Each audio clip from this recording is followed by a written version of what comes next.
ngejam ngobrol sejamnya Good News FM bersama dengan Moment of Unity. Yap, di hari Selasa di setiap minggunya kita akan ngobrol bersama dengan Moment of Unity. Tim MOU Jawa Tengah akan siap berbagi untuk Good News Family di mana saja Anda berada. Dan sore hari ini dengan penuh sukacita, Ningrum sudah terhubung bersama dengan dua orang narasumber dari Moment of Unity Jawa Tengah. Ada Pak Agus dan Bu Vita. Selamat sore. Sore Ningrum. Apa kabar Bapak, Ibu? Sehat?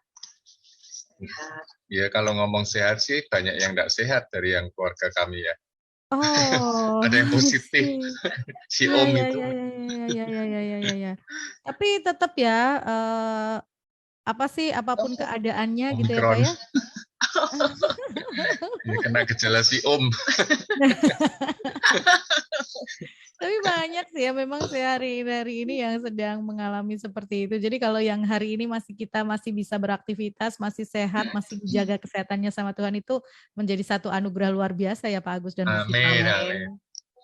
Ya harapannya sih tetap sehat-sehat selalu gitu ya. Puji Tuhan sih gejalanya nggak terlalu parah anak kami, jadi cepat hilang ya. Vitamin aja udah cepat hilang. Iya betul, dan bisa cepat berlalu lah istilahnya seperti itu. Nah, apa aktivitas atau mungkin kegiatan kesibukan yang sedang dijalani hari-hari ini Pak Agus dan Bu Vita? Ya kalau saya ini kan banyak tamu dari luar ya untuk persiapan Mennonite World Conference bulan Juli nanti. Jadi ini kami menjadi host untuk 3 orang India, 3 orang Afrika, 1 orang Jerman, 1 orang Filipina untuk mempersiapkan Ethiopia ya untuk acara tahun ini bulan Juli conference itu. Jadi memang sedang sibuk mempersiapkan hal itu. Iya, karena ini kan mestinya kalau normal aja yang hadir akan sekitar 2.000 orang dari luar negeri, tapi karena kondisi pandemi dengan biaya yang cukup tinggi dengan itu karantin dikhususkan paling 500 orang yang datang. Cuma 500 orang. Tapi memang berharap sih pada saat pelaksanaan nanti si Om ini sudah semakin terkendali ya Pak Agus dan Bu Vita ya. Om sudah ketemu tantenya jadi tidak kemana-mana.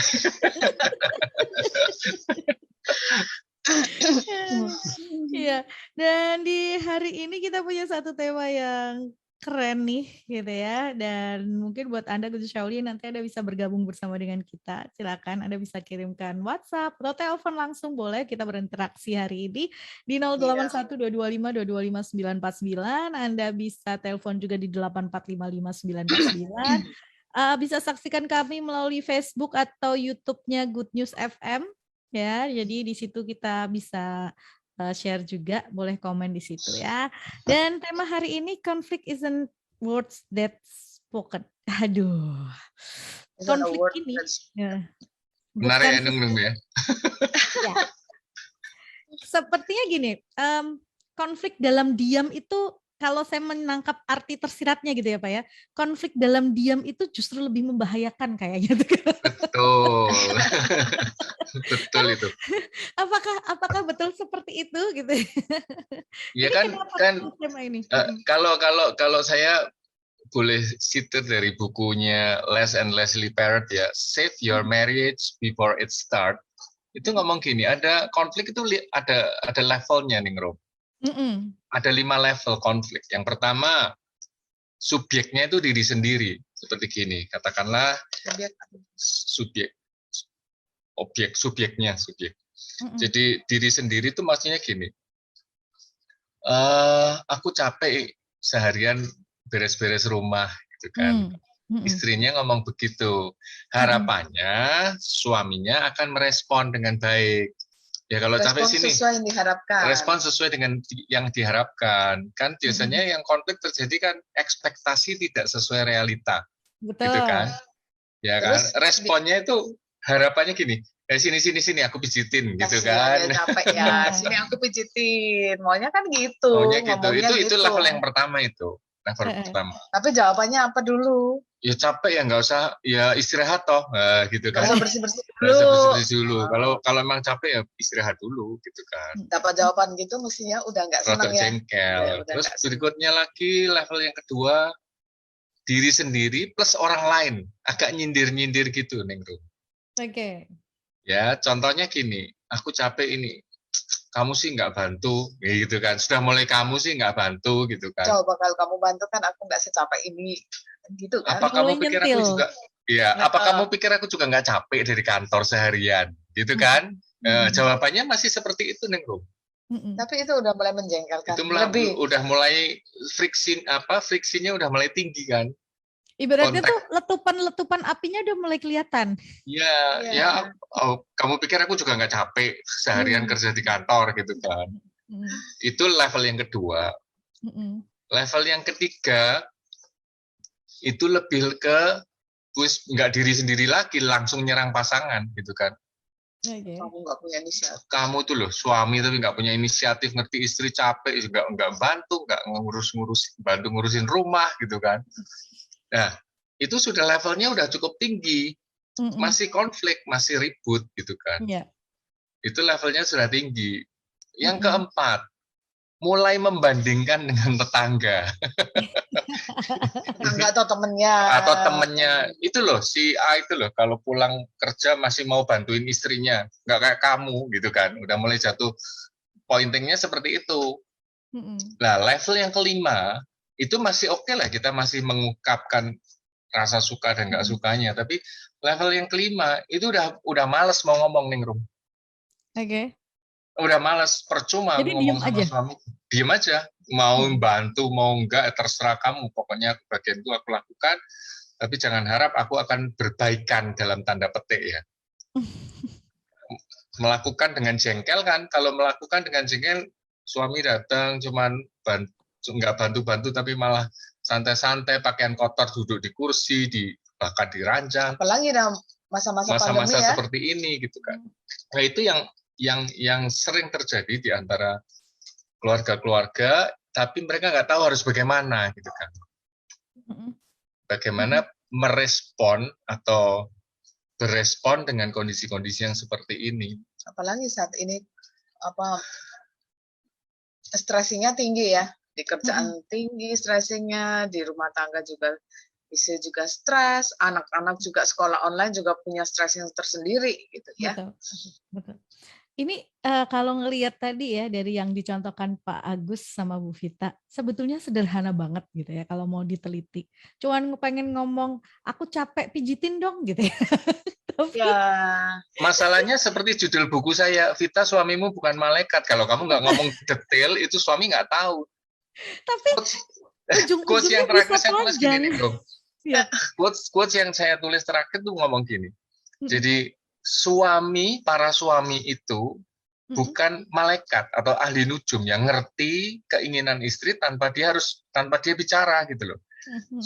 Rata-rata suami, saya bukan ngomong semua suami ya, tapi rata-rata suami itu job by order nih bro. Khususnya sama istrinya. Makanya istri dibilang penolong itu. Bantuin dong aku, sini dong, bantuin aku gitu kan. Ya, ketika suami dimintain gitu, saya juga yakin suami juga mau bantu kok. Ya. Tapi kalau suami suruh ngerti sendiri, disindir-sindir, ini malah jengkel nih. Iya kan Pak, sebetulnya kan sederhana banget akalnya gitu ya. Minta tolong dibantuin, minta tolong misalnya capek dipijitin misalnya gitu ya. Atau ya paling sederhana misalnya aku capek, aku tak tidur sebentar ya, tolong kamu yang handle anak-anak dulu. Misalnya seperti itu. Ya. Dikatakan seperti itu, tolong kamu yang handle anak-anak dulu, aku tak tidur 10 menit atau setengah jam aja. Cukup misalnya seperti itu ya. Tapi tanpa perlu menyindir belok yang ujungnya malah justru kesal sendiri. Baliknya kalau di nomor 5 kan udah kesal sendiri. Iya, karena nggak ada respon yang diharapkan nggak sesuai realita gitu kan. Betul. Ekspektasinya jauh dari realita. Sebenarnya gampang Ning Rum. Cuma masalahnya biasa wanita itu kan yang diucapkan itu beda dengan hatinya.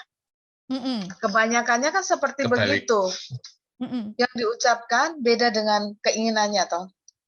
Jadi dia sebenarnya maunya dia begitu dia ngomong seperti begini berharap suaminya tuh Responsif. merespon kayak tadi yang awal bilang, aku capek, pengennya tuh disayang-sayang, ya kan? Pengennya tuh, tuh kasihan ya, kamu capek sini, aku pijitin. Itu merasa disayang, pengennya itu, tapi dapatnya ya itu.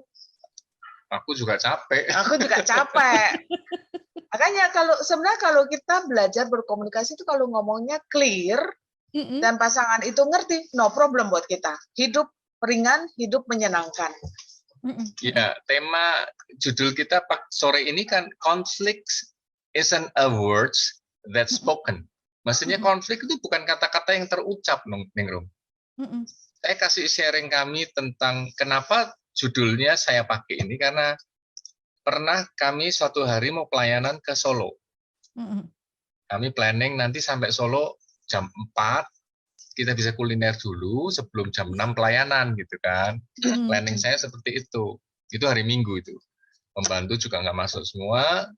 Jam 2 kurang setengah 2, itu istri saya masih ngurusin jemuran di atas. Kenapa ketawa Ningrum? Bayangin udah jengkel kan Ningrum. Saya di kamar lihat istri saya sibuk ngurusin jemuran, itu saya mulai ini kok nggak selesai nih, kapan mandinya kok nggak turun-turun gitu kan. Saya mulai jengkel gitu kan, saya teriak, ini jam berapa, mau berangkat jam berapa gitu kan. Saya ngomong teriak begitu. Kalimatnya cuman seperti itu. Tiba-tiba istri saya tuk turun ngomong sama saya gini, sambil cengar-cengir gitu tuh Ningrum, jujur, sebelum kamu manggil aku tadi, hatimu sudah jengkel atau belum? Hatimu sudah pengen marah atau belum? Saya kayak tertuduh gitu. Ya memang aku udah jengkel, lihat kamu nggak turun-turun, aku udah jengkel. Ya kenapa kamu nggak naik bantuin aku? Cuman digituin aja saya merasa tertuduh, karena saya merasa bahwa memang saya jengkel, sebelum saya bicara itu saya udah jengkel gitu kan. Lihat tingkahnya istri saya, mau janjian jam 2 berangkat, kok jam setengah 2 masih sibuk, nggak mandi-mandi. Nah, hal-hal seperti ini yang sering terjadi. Jadi saya sebetulnya bisa menahan diri untuk tidak berkata-kata keras. Di pikiran saya sudah jengkel. Sebelum saya berkata-kata itu saya sudah jengkel. Jadi, isn't the words that spoken, bukan kata-kata yang saya ucapkan, tapi pikiran saya itu sudah konflik. Konflik sudah dimulai dari pikiran saya. Ya, kenapa kalau saya mau ngomong yang nggak enak, saya mesti ngitung sampai 5 Ningrum. Tapi seringnya nggak bisa. Baru 1 aja sudah langsung ngomong. Kalau kita bisa menahan diri, jengkel gitu ya, 1, 2, 3, 4, 5. Itu ngomongnya bisa nadanya lebih turun. Kalau kita langsung reaktif gitu kan. Tapi itu juga saya juga nggak segampang itu ngomong. Karena kadang-kadang gitu ya, kalau sudah ibaratnya kalau udah jengkel tadi itu, kadang mulut itu juga sudah tidak terkontrol. Iya, Kita emosinya yang maju. Betul, emosi yang maju, terus egonya juga yang maju gitu ya. Kenapa sih kok dia nggak ngertiin saya gitu ya? Padahal kan kita mau buru-buru nih gitu ya. Ya, jadi akhirnya itu tadi mulutnya yang nggak terkontrol kemudian langsung ngomong gitu. Padahal ngomongnya nggak enak. Tuh. Dan ketika kita tidak bisa ngontrol itu, pasti yang keluar ada kalimat-kalimat yang mungkin menyakiti pasangan misalnya seperti itu, dan berpotensi gitu kan? Untuk betul, berpotensi untuk konflik. Padahal sebetulnya kalau setelah kita ngomong gitu ya, sekian detik kemudian kita nyesel biasanya. Saya minta maaf saat itu, sorry. Kamu tuh terlalu gampang ngomong, terlalu gampang sorry katanya gitu. Jadi kalau saya mau simpulkan, sebetulnya konflik suami istri itu bukan masalah sesungguhnya yang harus dibahas. Kita nggak perlu membahas masalahnya, tapi membahas tensinya. It is not conflict, is not problem to solve, but tension to manage. Jadi bukan masalahnya yang menyebabkan konflik, tapi tensi kita ini loh yang perlu dikelola.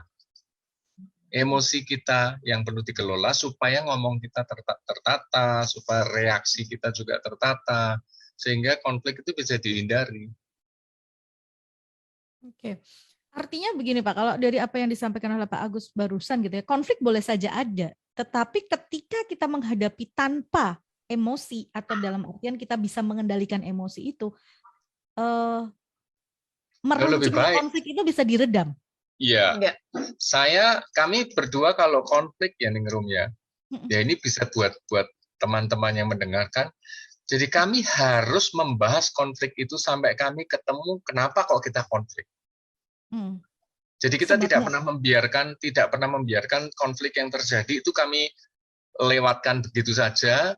Makanya Ningrum ikuti di IG saya kan kadang-kadang saya bicara tentang konflik-konflik itu sebetulnya ya pengalaman-pengalaman kami. Satu pengalaman yang satu quotes yang saya tulis kan ini.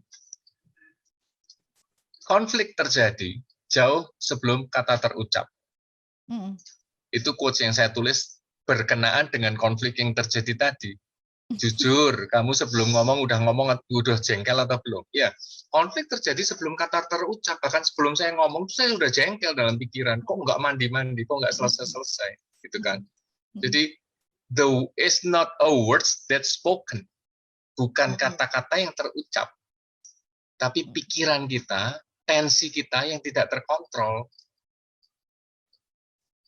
Jadi itu yang perlu kita belajar. Jadi saya pun masih belajar sampai sekarang. Kadang-kadang juga tidak terkontrol gitu kan. Tidak bisa manage emosi. Tapi dengan pemahaman ini kita semua bisa belajar. Saya juga belajar terus. Ini menarik ya Guntur Syahlia, bahwa pengertian yang baru. Orang kan berpikirnya ketika kita berbantah-bantah mungkin, ketika kita terlontar itu, konflik itu baru dimulai. Padahal sebetulnya konflik itu sudah dimulai di pikiran kita jauh sebelum kita keluarkan kata-kata. Ya, itu. Mungkin dengan prasangka buruk terlebih dahulu. Ya. Mungkin dengan praduga, asumsi. Ya, ini mesti begini, ini mesti begini, gitu kan? Kenapa sih kok nggak bisa manajemen waktu dengan baik misalnya, gitu ya? Ya. Atau kok nggak ngerti sih? Gitu. Iya kan, kebiasaan kita juga ya mungkin ya, kebiasaan orang Timur biasanya kan berharap orang lain itu ngerti kebutuhan kita, ya kan? Aku nih kan umurnya kan lebih tua dari dia, harusnya aku lebih diutamakan. Harusnya aku lebih diprioritaskan. Kenyataannya itu sebenarnya ketika perlakuannya tidak sesuai dengan yang diharapkan itu sebenarnya udah ada konflik kan di dalam pikirannya dia. Jadi sesungguhnya konflik itu tidak perlu dihindari, tapi ada dua jenis konflik yang perlu kita tahu. Healthy konflik dan unhealthy konflik. Di bukunya teman saya, Cangkuiva, itu menuliskan begitu. Unhealthy konflik itu responnya negatif, tapi kalau healthy konflik itu bisa berempati dari sudut pandang pasangan, dari sudut pandang orang lain. Kenapa kok dia ngomong gini ya? Kenapa kok ngomongnya nggak enak ya?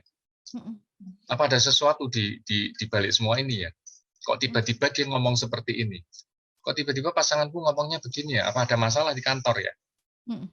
Nah, ketika kita bisa berempati dengan sikap atau kata-kata pasangan kita tidak seperti biasa, apa yang dikatakan kok tidak seperti biasanya, itu namanya healthy conflict. Kita ngomongnya bisa tertata, tapi begitu kita meresponnya dengan unhealthy, dengan pasang barrier, ini ngomongnya kok tiba-tiba tidak enak. Wah, aku juga bisa ngomong lebih tidak enak, gitu kan?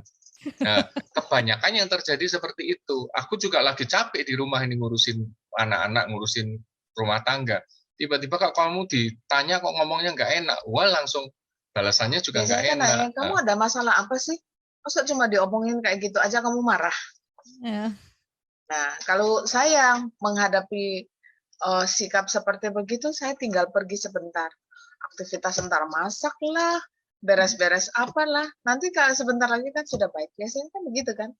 Kalau ada masalah, jawabannya nggak enak gitu kan. Terus, kamu kenapa sih? Apa sih masalahnya? Kok kayak gitu aja kok? Itu juga ada teorinya kok. Maksudnya ada artikelnya yang mengatakan demikian. Kalau sampai konflik itu belum beres, jaga jarak dulu, buat jarak dulu gitu kan. Sampai saat itu belum bisa menyelesaikan, ya lebih baik masing-masing berdiam dulu lah. Itu yang kami lakukan sih. Kalau saya lagi jengkel, tinggal masuk kamar aja, main game. Ya, karena dengan berjarak itu kita sedang menurunkan tension tadi ya kalau bisa emosi, merefleksikan kenapa kok sampai konflik, kenapa kok tadi aku salah atau enggak. Betul, sebetulnya pada saat kita menurunkan tension itu kita bisa melihat, ada kesempatan kita bisa melihat out of the box-nya mungkin, atau dari sudut pandang yang lain gitu ya. Iya, sudut pandang pasangan. Betul. Saya kasih contoh gini nih, Rom. Saya kasih contoh gini. Ini lebih konkret contohnya ya. Jadi waktu saya ambil kuliah konseling itu kan startnya jam 1 siang kan. Tapi case-nya kan harus tak ceritain. Startnya, dan aku nggak makan malam sampai selesai jam 9 malam kan. Sampai rumah lapar. Ada siomay di meja, di tas kresek, di atas taplak meja yang bersih. Mungkin saya pernah ceritain. Saya makan karena anak-anak dan istri saya nggak di rumah. Saya makan enak, baru mau siomay kedua, istri dan anak-anak pulang. Istri saya langsung teriak, "Woi, kok nggak pakai piring? Ini sudah ada tas kresek hitam dialaskan sini. Nanti kalau kena sambelnya kan repot, kan kotor. Kotor ya dicuci lah." Saya masih santai. Nggak suka aku. Nah kalau rusak gimana? Kan nggak bisa hilang. Ya, nggak bisa hilang ya beli lagi toh. Saya masih jawab dengan seperti itu. Tapi ternyata itu membuat istri saya makin jengkel dan marah, dan saya sampai ngomong gini, "Kamu tuh, aku udah seharian nggak di rumah, begitu ketemu gara-gara makan siomay di atas taplak meja yang putih, kamu marah sama aku. Kamu lebih mementingkan," ini sok rohani, mementingkan barang yang fana daripada relasi gitu kan. Keren banget itu. Kamu lebih berpikir barang yang fana kayak gini tapi merusak relasi gitu kan. Tapi itulah saya gitu loh. Membolak-balik kata sampai rasanya saya yang benar gitu loh. Tapi ketika saya tadi menjaga jarak, berdiam diri, saya mulai berpikir dengan pola pikir pasangan, menempatkan diri dengan pola pikir pasangan. Ketika itu barang saya, barang yang aku sayangin, terus orang lain memperlakukan dengan seenaknya, aku suka nggak? Nah, ketika dalam refleksi diri itu saya berpikir seperti itu, saya mulai pikir, iya kalau barangku ya aku bisa malah lebih marah dari dia gitu kan. Nah, ketika saya mulai bisa berpikir begitu, saya bisa melihat perspektif dan persepsi tentang sebuah konflik itu dari sudut pandang yang sama. Ketika saya sadar itu ya saya dengan rendah hati ya minta maaf, sorry ya aku tadi ngomongnya kurang enak. Selesai. Itu loh Ningrum. Karena saya merasa bahwa itu memang kesalahan saya, overreaktif. Saya dapat quotes dari sini apa? Konflik terjadi itu karena kita mendengar bukan untuk mengerti, tapi mendengar untuk segera menjawab. Iya kan? Kita mendengar istri saya seperti itu, saya langsung segera menjawab dengan respon yang nggak kalah serunya. Ya itu yang terjadi. Ya itu kan firman adalah Tuhan, dijawab. Dia kan firman Tuhan. Iya, firman Tuhan kan udah ngomong kan, itu salah satu nasihat di Amsal ya itu ya. Yang apa? Cepatlah mendengar tapi lambatnya berkata-kata. Gimana di bagian mana itu ya? Kan ada ya. Cepat untuk mendengar tapi lambat berkata-kata. Itu maksudnya apa? Ketika kita mendengar sesuatu itu kita pikir dulu. Ini maksudnya apa? Sebenarnya kuncinya di situ. Jadi kalau kita mau bicara panjang lebar, sebenarnya di Alkitab itu banyak nasihat. Kita menghidupi setiap firman, nilai-nilai yang ditulis di dalam Alkitab. Kalau kita hidupi, hidup kita tuh lebih ringan, lebih menyenangkan. Meski tetap ada konflik. Iya, walaupun ada konflik, tapi kita cepat sadar. Yep. Kalaupun akan terjadi konflik, tapi kalau kita ingat ini, cepatlah mendengar, lambatlah untuk berkata-kata, mesti tadinya mau konflik, jadi nggak jadi konflik. Nah, ini yang sering terjadi di antara kami, Tanengrom. Lambat berkata-kata, cepat mendengar, awalnya kelihatannya saya yang menang. Tapi ketika dia mulai, loh kamu tadi kok ngomong gini, tuh maksudmu apa? Gini, loh kamu kok gini, jadinya kok saya yang salah gitu kan. Nah seringnya terjadi seperti itu. Tapi bukan mau membenarkan diri atau enggak, karena memang saya tuh untuk bicara tuh kan mikir nih, Rum. Ini gimana ya? Kalau ngomong gini gimana ya? Jadi saya biasanya kalau dia udah marah gitu udah saya dengerin dulu. Kalau emosi ya saya jawab. Tapi kadang kalau udah biarin aja dia ngomong, saya dengerin dulu. Nanti udah selesai, udah baik begitu baru saya tanya dia. Aku mau nanya nih, tadi kamu ngomong gini-gini itu maksudnya apa sih? Ngomong lagi. Terus dia bilang, kok malah jadinya aku yang salah sih? Akhirnya kita bisa mentertawakan konflik nih, Rum, gitu kan. Iya, betul. Coba kalau misalnya Bu Vita menanyakan itu pada saat tensionnya masih tinggi gitu ya. Wah, tambah tinggi lagi nada saya gitu kan. Betul. Jawabannya nggak akan berhenti nih gitu ya. Yes, sahut aja nggak akan berhenti dan malah justru ketegangan atau konfliknya akan semakin runcing gitu ya. Tetapi ketika ini semakin runcing. Ya, yang perlu dipahami oleh suami istri, oleh keluarga itu konflik itu jangan dihindari gitu kan. Tapi bagaimana kita mengelolanya. Jadi di bukunya J. and Laura Lafon itu mengatakan tentang ilustrasi pernikahan itu, ilustrasi komunikasi itu seperti permainan golf. Jadi Billy Watson itu seorang professional golfer association itu ngomong gini, seorang pegolf yang namanya Scott Davis itu kalau memukul bola itu sampai mencungkil tanah rumputnya dan seperti berang-berang begitu kan. Dia mengilustrasikan begini. Kalau cukilan itu langsung segera dikembalikan lagi, dalam sehari rumput itu akan menyambung kembali.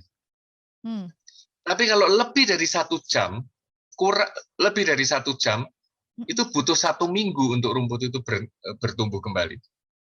Tapi kalau seharian lupa, akan butuh berbulan-bulan, 1 bulan minimal untuk rumput itu tumbuh kembali. Analoginya apa dengan relasi suami istri? Ketika kita ngomong dan menyakiti sampai mencungkil tanah hati pasangan kita, melukai tanah hati istri kita atau suami kita, segeralah minta maaf, segeralah berrekonsiliasi supaya dalam sehari itu cepat pulih relasinya. Tapi kalau kita diamkan, itu bisa masalah yang lalu-lalu itu semakin keluar lagi. Oh, ini biasa, memang dulu pernah begini, kemarin juga begini. Jadi dia mengaduk-aduk masalah-masalah yang lalu ketika dia belum diselesaikan. Iya, masalah jadi tambah Tapi kalau sudah diselesaikan, dia akan gampang lupa dengan masalah yang lalu karena masalah ini sudah selesai. Tapi kalau tidak diselesaikan, masalah yang kemarin, yang mirip-mirip itu akan masuk semua dan akan semakin kuat.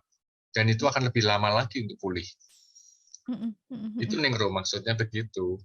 Iya, saya mau siapa yang bergabung melalui Facebook, ada Pak Lau Handoyo berkomentar, semua contoh benar katanya. Ini saya tahu nih Pak Handoyo ini, sering ngobrol sama saya, kasusnya banyak yang sama dengan saya. Beliau berkomentar di Facebook begitu, karena kita live di Facebook nih hari ini, Lau Handoyo semua contoh benar kan. ya karena kan memang ya bagaimanapun gitu ya kehidupan. Ya memang itu terjadi di semua relasi suami istri ya. Cuma saya cuma punya prinsip begini, Ningrum. Kita konflik itu sudah menguras energi kita. Ya. Jengkel itu kan tidak menyenangkan. Apa orang Jawa bilang gondok ya? Gondok, betul. Gondok. Itu kan rasanya kayak di leher kita tuh kayak ada yang ngeganjel gitu ya, ganjel gitu kan, sakit. Itu sakit. Nah, jadi buat saya dalam hidup rumah tangga, saya tidak mau konflik itu berlalu begitu saja. Jadi saya harus petik satu pelajaran dari setiap konflik yang terjadi. Jadi kita konflik tuh jangan biarkan berlalu begitu saja, rugi buat saya itu rugi. Ya, jadi konflik itu harus membawa kita harga yang harus dibayar. Ya, lengkapnya gitu, harga yang harus kita bayar untuk satu keintiman yang lebih lagi. Coba aja kita kalau hidup suami istri, coba membayangkan ada sikap istri atau sikap suami yang tidak menyenangkan kita, terus kita takut untuk ngomong sama pasangan kita karena kita berpikir, waduh kalau aku sampai bicara nanti kalau dia marah gimana ya cara menyelesaikannya. Sebelum konflik aja mau mengutarakan pendapat aja udah takut. Kalau kita hidup seumur hidup pernikahan kita, terus kalau kita memendam ketidakpuasan, ketidaksenangan kita pendam terus, lama-lama hidup kita akan terasa hambar. Relasi kita akan semakin hari kayak diem, tidak ada konflik, tapi memendam dan semakin hari kita akan semakin jauh. Dan itu akan mengurangi rasa cinta, rasa bangga terhadap pasangan. Iya. Itu pasti. Pak, Bu, ini ada satu pertanyaan. Tadi kan disampaikan memberi jarak terlebih dahulu ketika potensi konflik terjadi. Memberi jarak atau memberi waktu mungkin ya lebih tepatnya. Idealnya berapa lama waktu kita memberi jarak? Atau kita harus lihat situasi dan lain sebagainya? Berapa lama dan kalau ukuran waktu itu masing-masing punya standar. Karena setiap orang kan punya karakter berbeda. Istri saya dengan saya beda. Istri saya bisa lebih lama dari saya karena memang dia tipenya orangnya diem, mencerna. Kalau saya kan pengen cepet beres nih, bro. Jadi paling sebentar, sorry ya aku tadi gini. Istri saya selalu nggak puas dengan kamu sorry itu untuk sorry yang mana gitu loh. Tahu salahnya nggak? Salah yang mana? Tahu salahnya nggak gitu kan? Kok sampai kamu minta maaf itu salahnya di mana gitu kan? Salahmu di mana? Jadi istri saya ngomong, kalau kamu minta maaf harus dengan topik yang jelas. Bukan sekedar pengen hubungannya baik lagi, tapi nggak menyelesaikan masalah. Nggak minta maaf untuk masalah yang barusan terjadi. Jadi, itu hal-hal yang simple, sepele, karena konflik itu lebih dari sekedar ketidakcocokan, ketidaksepakatan, tapi kalau konflik itu terus menerus dibiarkan, itu kalau dalam buku ini seperti ini. Conflict continue faster when ignored. Jadi konflik itu seperti nanah. Kalau kita biarkan itu seperti nanah yang akan suatu saat akan meledak dan lebih sakit lagi. Jadi konflik itu bukan sekedar beda pendapat, nggak cocok, tapi kalau itu dibiarkan terus, suatu hari nanti itu akan menjadi pemicu hal-hal yang bisa menjadi lebih parah lagi, lebih besar lagi. Kok bisa begitu? Karena masalahnya itu hati, di perasaan, di jiwa kita. Ya, jadi kalau kita bicara kita tidak mau membahas konflik, itu sebenarnya kita membuat luka jiwa kita. Kalau jiwa terluka dan dibiarkan terus, itu tidak akan berhenti di luka yang katakanlah satu titik, tidak akan selesai di situ. Bayangin aja kita kalau luka yang terlihat di tangan gitu atau kaki kita terluka, terus kita tidak mengobatinya, lukanya pasti akan semakin besar, semakin malah jadi infeksi, malah efeknya kemana-mana. Sama juga dengan hati kita, kalau hati kita terluka, sekecil apapun dalam relasi suami istri itu harus dibereskan. Jadi kita harus belajar. Kita harus belajar bicara kepada pasangan kita tentu dengan kata-kata yang benar ya. Dengan tensi yang baik itu ya, bukan tensi yang tinggi. Ya harus lihat situasi, harus lihat kondisi pasangan kita tuh dia lagi seneng apa enggak, dia lagi ada masalah apa enggak, dia lagi sehat enggak jiwanya gitu. Jadi sesungguhnya suami istri itu tidak ada yang suami yang sabar dan tidak ada istri yang sabar. Yang ada adalah suami yang mengalah terus karena takut terluka lebih dalam ketika dia merespon. Begitu pula dengan istri. Kalau saya jawab, malah suamiku bisa lebih tinggi lagi suaranya. Lebih baik aku diam. Jadi diam itu bukan berarti sabar, tapi untuk menghindari luka yang lebih dalam lagi. Udah terluka tadinya. Udah terluka. Kalau saya jawab, suaranya lebih keras, saya akan lebih terluka. Lebih baik saya diam. Tapi orang melihatnya istrinya tuh loh kok sabar banget. Nggak ada. Sebetulnya dia menahan diri untuk tidak terluka lebih dalam lagi. Jadi kita harus belajar bicara, kamu tadi bicara kayak gitu, aku kecewa loh, aku sakit, aku kurang senang, aku terganggu dengan perasaan seperti ini. Kadang pasangan mungkin tidak tahu tanpa sadar kalau dia menyakiti. Kan biasa potensi saling menyakiti itu kan orang yang dekat. Paling dekat tuh yang paling banyak melukai kita. Jadi kita mau nggak mau ya, kita harus belajar bagaimana menyelesaikan konflik. Karena konflik itu kan sudah bolak-balik kita ngomong ya Ningrum ya. Seperti tamu yang tidak kita undang, kita usir juga dia pasti akan datang terus. Kunjungan rutin. Rutin mengunjungi kita. Senang banget. Jadi bagaimanapun suami istri ini harus belajar cakep mengelola konflik. Jadi suami istri yang sehat harus melihat bahwa setiap konflik yang terjadi adalah kesempatan untuk bertumbuh. Ya. Bertumbuhnya di mana? Makin mengenal emosi pasangan, makin mengenal perasaan pasangan, makin menghargai perasaan pasangan, bisa menghormati pasangan, bisa mengasihi pasangan. Itu, oh suamiku kalau aku ngomong gini nggak suka. Saya belajar, istri belajar. Oh istriku kalau aku melakukan ini tuh dia senang. Kalau aku seperti ini dia nggak senang. Saya juga belajar begitu kan. Jadi itu yang konflik is the opportunity to grow. Kesempatan untuk bertumbuh. Nah, terus kita juga harus, ini poin penting yang harus kita catat, kita ingat bahwa setiap konflik itu kita harus lihat bahwa ini bukan masalah. Kalau kita memandang setiap konflik yang terjadi, terus kita pikir, aduh pernikahanku bermasalah. Kalau kita melihat setiap konflik itu masalah, maka akan ada tuntutan di situ.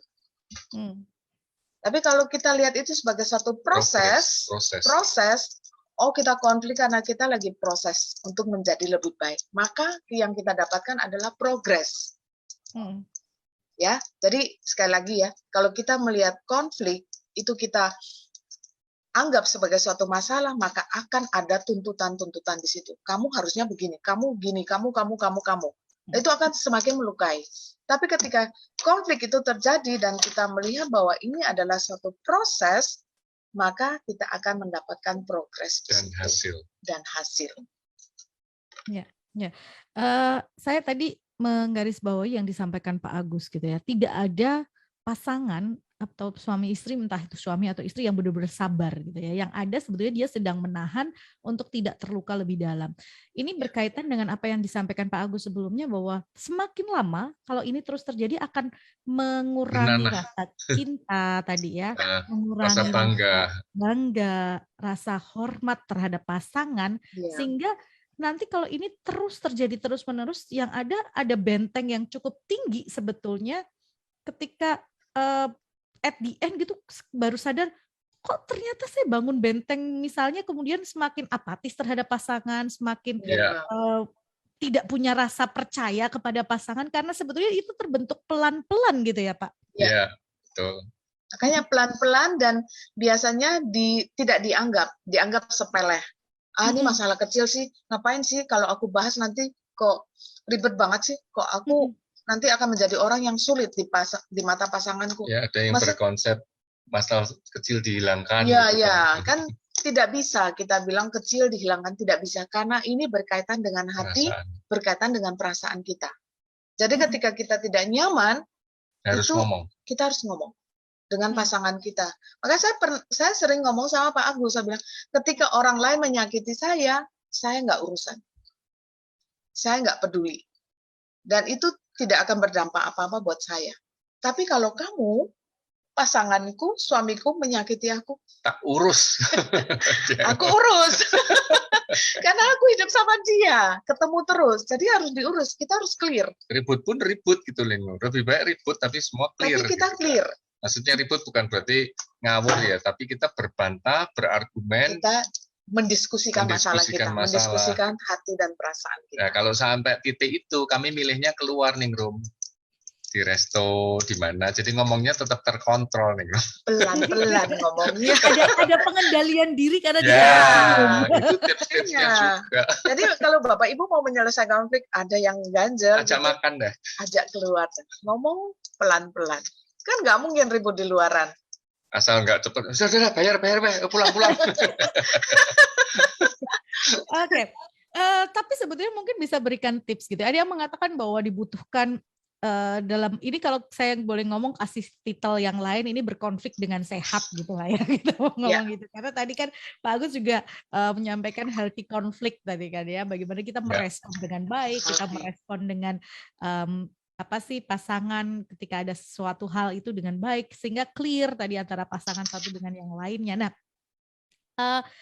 ada beberapa yang mengatakan untuk hal ini butuh pengendalian diri, butuh kerendahan hati, butuh meninggalkan ego dan lain sebagainya. Kalau menurut Pak Agus dan kita yang paling penting apa sih sebetulnya ketika kita mau membangun atau mau membuat konflik kita itu menjadi sehat?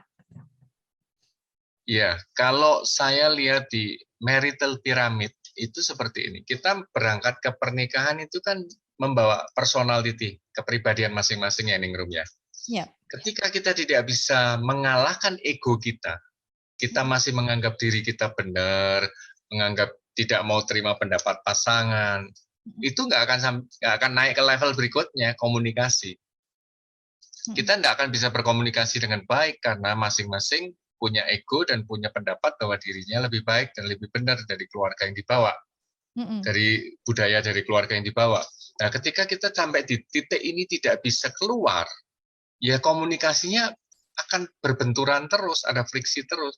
Tapi ketika kita sadar, oh ya aku harus belajar dari sudut pandang pasanganku. Kenapa dia ngomong begini? Saya mau belajar. Ketika kita mau belajar, kita bisa berkomunikasi dengan baik. Sorry ya, kalau aku salah. Sorry kalau aku begini. Ketika kita bisa belajar memahami bahwa saya pun ada salah, pasangan pun ada salah, itu kita bisa berkomunikasi dengan baik. Nah, ketika kita bisa berkomunikasi dengan baik, baru kita bisa menyelesaikan konflik. Kalau level pertama kita belum sadar bahwa saya berangkat dari keluarga yang berbeda, istri saya berbeda, dan kami masih memegang ego masing-masing. Kami tidak mau lumer di situ. Tidak mau lumer dengan kelebihan pasangan, menganggap diri lebih baik. Ketika kita tidak bisa lumer di situ, kita tidak akan bisa berkomunikasi dengan baik karena tidak ada penundukan diri, tidak ada pengalahkan ego kita masih tinggi lah. Kalau kita sudah bisa begitu, baru bisa berkomunikasi dengan baik. Setelah komunikasi dengan baik, baru kita bisa menyelesaikan konflik dengan cerdas. Mengelola konflik dengan cerdas, nunggu waktu yang tepat untuk ngomong, pakai kata-kata yang membangun, bukan kata-kata yang mematikan. Karena di Amsal 27 ini Amsal 27:17 tadi itu. Ini 18 ya 21. Hidup mati dikuasai lidah, siapa yang menggemakannya akan memakan buahnya. Jadi ini lidah kita ini mulutmu harimaumu gitu kan. Ya, kita mau ngomong apa? Tadi Ningrum tanya yang paling penting apa tuh? Pengendalian diri kan? Akhirnya yang paling penting tuh pengendalian diri. Buah roh tuh kan ada terakhir pengendalian diri. Pengendalian diri. Udah punya semuanya, tapi kalau tidak bisa mengendalikan diri, hancur itu buahnya. Dan bagaimana kita membangun relasi suami istri untuk bisa dapat komunikasi yang baik? Yes, Ningrum kan ngomong yang receh-receh dalam keseharian itu loh Ningrum. Jadi nggak harus ngomong serius terus guyonan. Kami sering guyon saya sering guyon dengan Vita, sering gangguin. Itu membangun relasi, membangun persahabatan. Dan ketika ada konflik, kita akan gampang menyelesaikan karena kita sudah dekat. Yohanes 15:15, Tuhan ngomong, kamu adalah sahabatku. Aku akan memberitahukan segala hal kepada kamu. Nah, ketika suami istri bisa membangun relasi seperti sahabat, itu akan lebih gampang untuk menyelesaikan konflik. Kalau sahabat itu kan kekurangan pasangan juga dia berani menyampaikan. Karena sayang, karena berpikir kalau aku nggak ngomong, pasanganku nggak ngerti. Jadi sahabat itu berita baik maupun berita buruk itu disampaikan kepada sahabatnya. Bukan cuma manis-manis saja ya, tapi baik maupun buruk semua disampaikan. Kekurangan pasangan juga berani menyampaikan tanpa rasa takut. Dengan satu tujuan, biar semakin baik pasanganku. Ya, itu dia.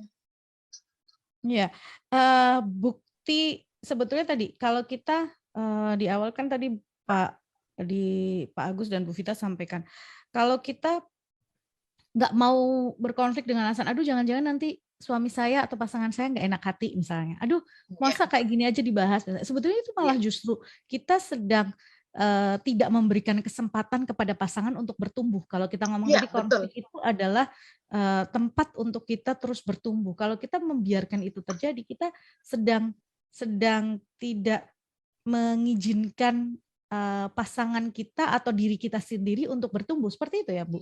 Iya. Jadi itu besi menajamkan besi, manusia menajamkan sesamanya. Kalau kita tidak berani menegur, kita tidak berani menyampaikan hal-hal yang tidak menyenangkan dari sisi pasangan kita, itu kita sedang saling menumpulkan. Jadi tujuannya kita bicara apa? Biar semakin tajam, semakin cemerlang. Tajamnya bukan tajam menyakiti. Bukan tajam menyakiti, tapi semakin, orang bilang apa? Titis ya. Semakin apa ya? Jadi kalau ya semakin baiklah. Tajam itu kan dilihat dari sisi yang beda ya, bukan tajam untuk menyakiti ya, bukan kata-katanya pedas. Tapi semakin mengerti. Oh, kalau pasangannya bicara seperti begini atau bertindak seperti gini, dia udah ngerti. Oh, dia lagi senang. Oh, dia lagi enggak senang. Oh, dia lagi happy. Oh, dia lagi sedih. Itu kita bisa ngerti. Tanpa kita tanya, kita udah ngerti. Pulang kerja, kita lihat suasana wajahnya kurang ceria, kurang cerah gitu. Capek ya? Bikinin teh hangat ya. Itu menyenangkan, itu meleram. Mungkin tadi banyak masalah di kantor dan sampai rumah disambut istri gitu, karena udah tajam itu, jadi udah jeli melihat bahasa tubuh, reaksi, mimik suaminya, dia udah ngerti. Jadi langsung dilayaninya tuh cespleng gitu loh, Ningrum. Jadi menyenangkan, langsung membuat pasangannya seneng. Istri saya sering ngomong gini, Ningrum. Kamu tuh belum ngomong, mukamu udah bicara. Orang yang terbaca jelas gitu ya. Iya, jadi kalau saya lagi jengkel, lagi suntuk, lagi apa, kamu ada masalah apa? Nggak ada apa-apa. Kamu nggak usah ngomong aja, aku udah tahu kok mukamu bicara kok, gitu kan. Ya, dan pertama usia pernikahan mesti kita semakin mengenal pasangan kita kan. Ya. Itulah tadi sebetulnya konflik yang ada itu jangan, tadi satu kalimat yang buat saya powerful banget gitu ya. Jangan dianggap atau dipandang sebagai sebuah masalah, karena kalau kita memandangnya sebagai sebuah masalah, kita akan melihat kok masalah terus yang terjadi gitu ya. Tetapi kita pandang itu sebagai tadi tempat untuk proses gitu ya. Proses yang akan semakin mendewasakan, proses yang akan semakin membuat kita semakin mengenal pasangan gitu kan. Dan semakin memahami pasangan itu membuat kita akan semakin paham sebenarnya apa sih yang terjadi gitu kan. Lalu tadi jadi semakin erat antara pasangan, kita nggak kehilangan respect dengan pasangan, penghormatan atau cinta tadi gitu ya, kekaguman kita terhadap pasangan nggak akan hilang karena kita terus berproses itu tadi. Terakhir Pak, sebelum kita akhiri, ini kayaknya waktunya cepat banget ternyata ya. 60 menit kita itu berlalu dengan begitu cepat. Cara konflik seneng ya Pak? Bukan seneng ya, tetapi karena ini kan sebetulnya apa yang kita alami hari-hari gitu kan ya. Mungkin kita sudah pernah dengar, tapi kan karena ini sesuatu yang kita alami, mungkin kita perlu refresh lagi, oh cara menghadapinya begini nih ternyata ya. Atau mungkin ada yang sedang merasa bahwa kok kayaknya di tempat kehidupan suami istri saya kok kayaknya konflik gak berkesudahan misalnya, kok kayaknya gak kayak pasangan yang lain gitu ya. Padahal sebetulnya setiap pasangan punya persoalannya masing-masing, punya konfliknya masing-masing. Tergantung bagaimana mereka merespon dan menghadapinya itu sebetulnya kan gitu ya. Nggak berkesudahan sampai seperti kasih Tuhan aja nggak berkesudahan. Iya, kita harus begini Ningrum untuk statementnya seperti ini. Jadi komunikasi suami istri itu dibagi dua, teks dan subteks. Jadi teks itu kata-kata yang terucap, subteks itu kata-kata atau pesan di balik kata-kata yang terucap. Kadang-kadang nyindir. Jadi maksudnya di balik kata-kata itu ada sindiran-sindiran yang mengharapkan suami atau istri itu tahu sendiri tanpa kita ngomong jelas gitu loh. Jadi kebanyakan yang terjadi dalam relasi dan komunikasi itu subteksnya jauh lebih mengena daripada teksnya. Kita mau ngomong, aku ambilin makan ya, aku lapar gitu kan.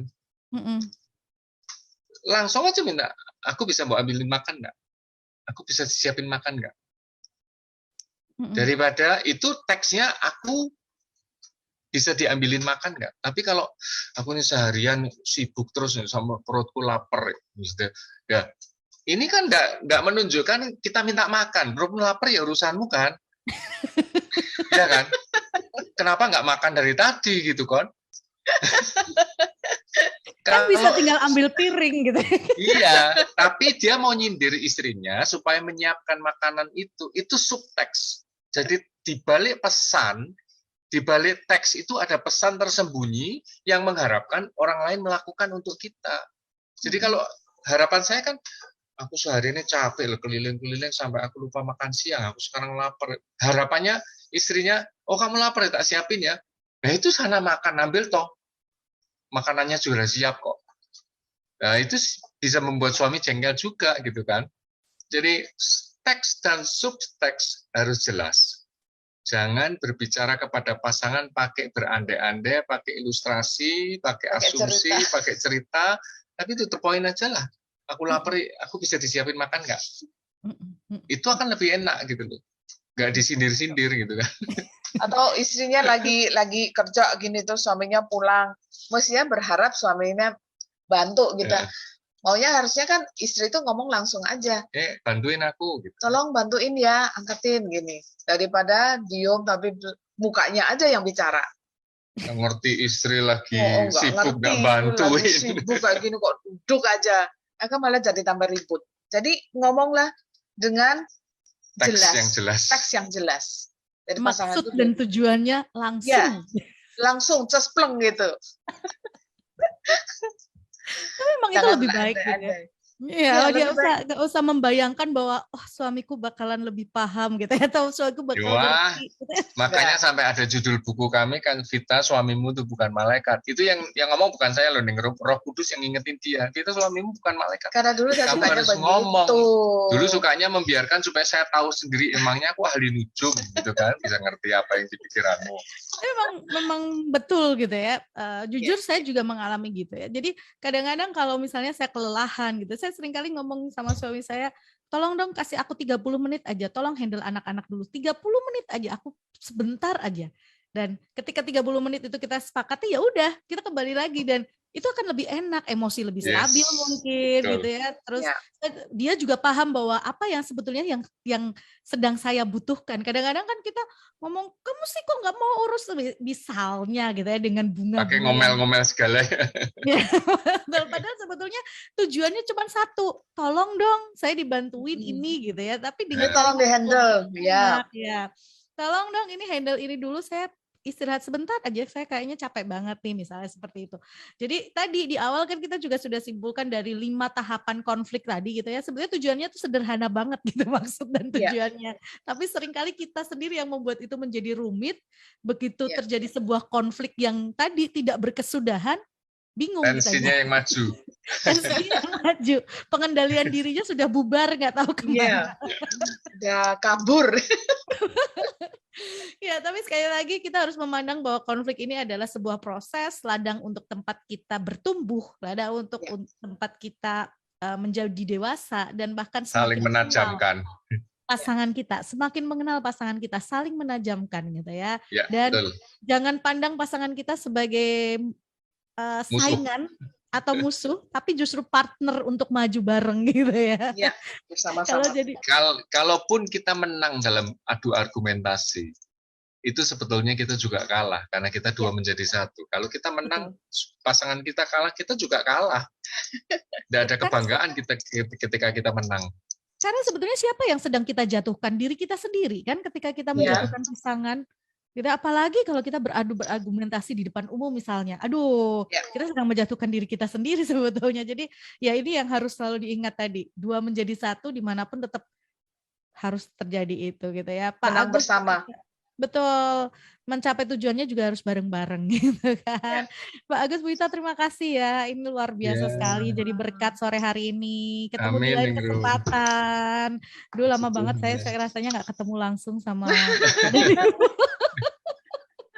Jangan dijadwal terus ya, Ningrum.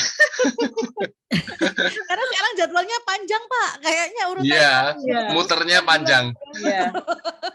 Tapi nggak apa-apa. Tapi senang bisa mengobati kerinduan Good News Family, juga bisa ngobrol dengan Pak Agus dan Bu Vita. Sukses buat rencana-rencana ke depan, buat acara-acara yang akan diselenggarakan. Sekali lagi terima kasih buat Moment of Unity, juga sudah support Good News FM dengan luar biasa. Terima kasih ya Pak Agus dan Bu Vita. Sampai jumpa. Sampai jumpa, Tuhan memberkati.